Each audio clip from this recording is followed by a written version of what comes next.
So we are back with a slightly different format. We are in Bordeaux, not quite Bordeaux, just in the outskirts of Bordeaux, by the coast, and I have bought quite some interesting wines. So first of all, I went into a supermarket. There are various brands, like there are in various places. But I have a fond memory for Le Jean Casino. I think that's how you say it. But yeah, so I went into one of those, and I must confess, so I do like Bordeaux wine. However, there are so many wines, it is almost impossible to choose one. And so that does make my life a little bit more difficult, and I do end up going for more expensive wines more often than not. And so I was in a Jean Casino with my mask on, where, by the way, you could buy masks plentifully. They are by the counter.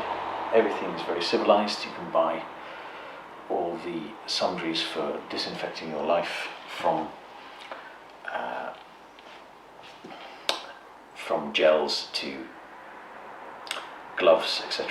But anyway, so I went and bought, I had in my hands, let me say, a €5, €10 and €15 wine. And it occurred to me that there were all these wines there. They were all much of a muchness. I didn't really like any of them that much. And so what I really wanted to do is that the day before, I was wandering around one of these lovely towns near Bordeaux, and saw a shop that was created by a bunch of distributors, local distributors, which you probably won't have seen anywhere. I sent the list to various people, all of whom said, never heard of any of them. So I thought, fantastic, that is just the lockdown tasting we want to do. However, that is not quite happened now, because I have run out of time, as usually happens when trying to do a proper job as well as doing this. But I did find this. Now, whilst I was looking for the €5, €10 and €15, and I hatched the plan to do the box of selection which I've got, which are mostly around €15, 12, 10, but there is a 27 Margaux, very nice.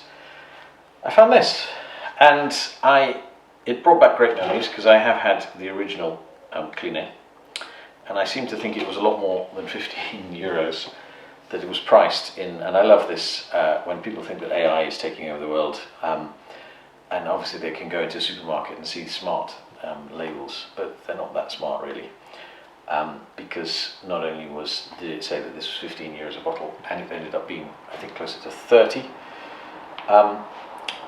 in the eventually when I went to the cash out. Yeah, it's not very smart at all. But anyway, here we have an amazing Pomerol. Pomerol and Margaux, Saint-Emilion are some of. Unfortunately, people do criticise me when I say my favourite wines, because a lot of people assume when you say favourite, there is only one or two. I do have a lot of favourites, even, yeah. But some of my very favourite wines are Pomerol, Margaux, Saint-Emilion, and a few others. But we shall stick to what we have here at the moment. Pauillac as well. Oh. And this rather fetching glass, which I have in honneur to where we are. And I did open this last night, and I had to, because I just felt like it. But I came back from a very nice meal with a very average wine, and just had to have this, and it was immediately amazing. And I won't do the thing where, I don't know if you can see through this, but I should actually try and get a torch, because I'm pretty sure I could shine a torch straight through this at the camera, a very powerful one. You wouldn't see anything.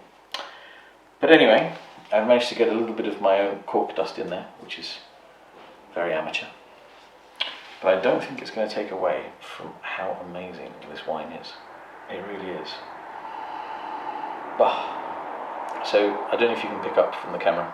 4K is amazing in some ways, but not in others. The condensation on this bottle, I had it in the fridge, brought it out, brought it to temperature. It was a few seconds ago, I just looked, it was at 15, so it should be 15 to 18 now. 27 degrees out here.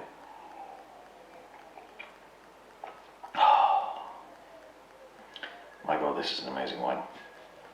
This is just...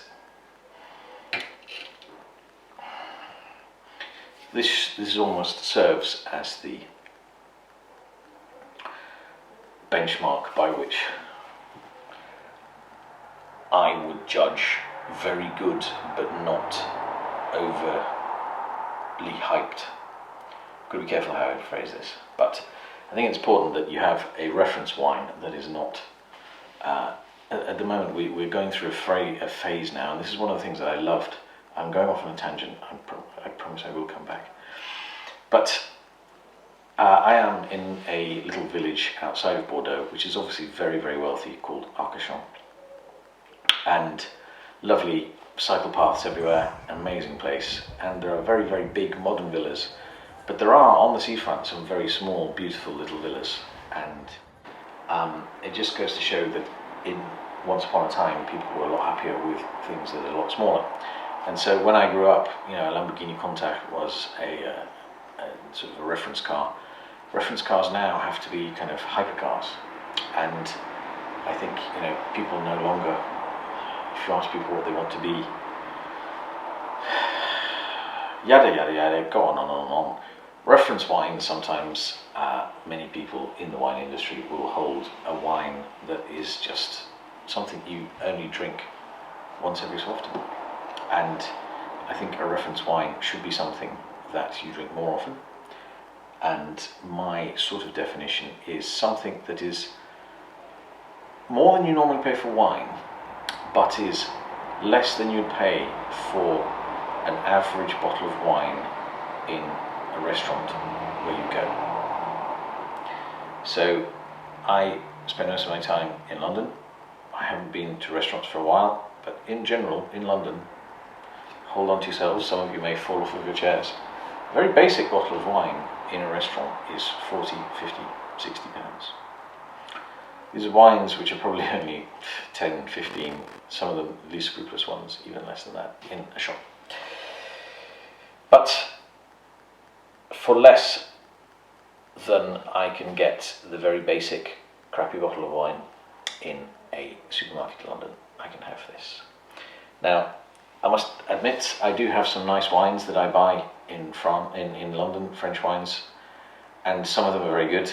There's one which will come up in a future video from a local produce store, which I will probably, called Bailey and Sage, which to some people is kind of just a posh store, but it is actually more just like a French market store to people in the rest of the world.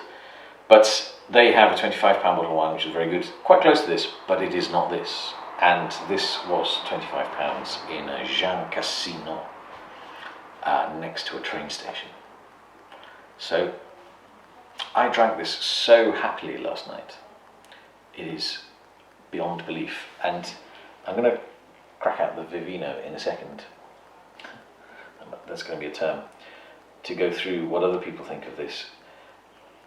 But I may not, because the problem is Clinet there's lots of Clinets out there, and there's a huge price difference. And I didn't actually find this one, I found a different year, 13, this is 15. 15 is very good for this part of the world, but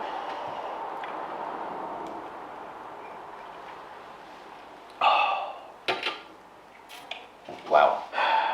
So, what people say about it. So yeah, this is interesting. It is a 90-10 Merlot Cabernet Franc mix. 16 months in 60% new oak. Fantastic pomerol, right, so no sugar Sherlock. Oak, chocolate, tobacco. I mean,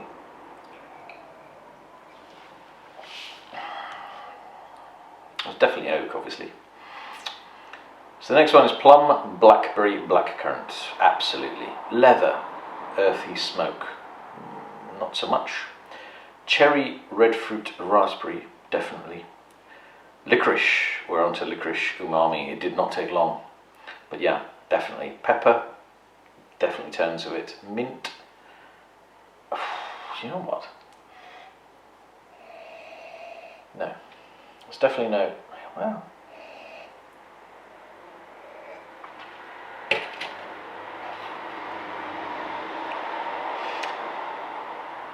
There's definitely something herbal in there. I don't know if it's mint.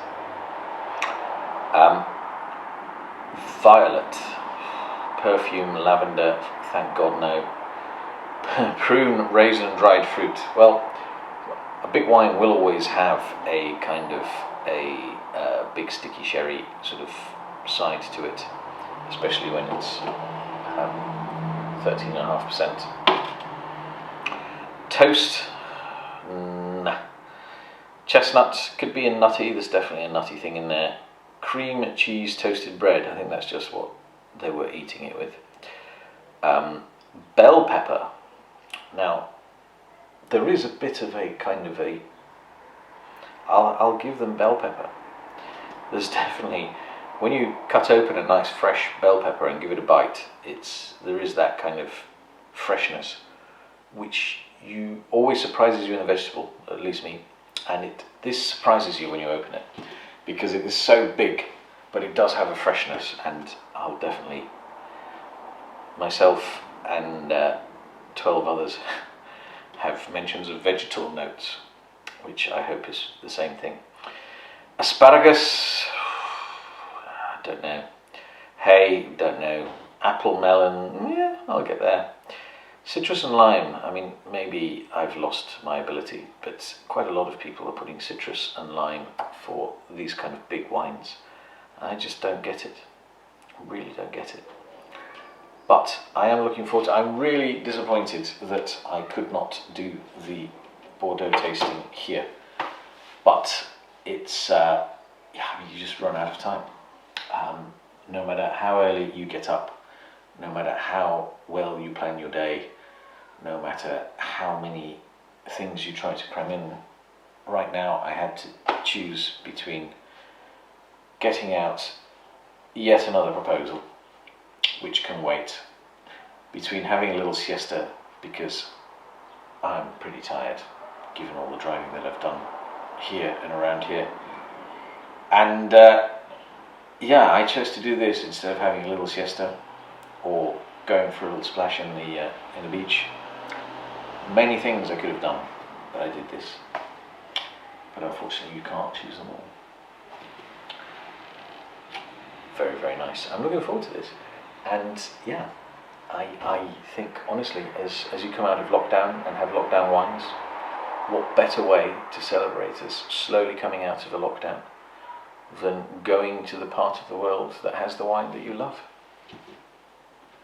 I think we should all do it. It is our duty as wine lovers to get ourselves off to wine country and give them our business. Cheers to that.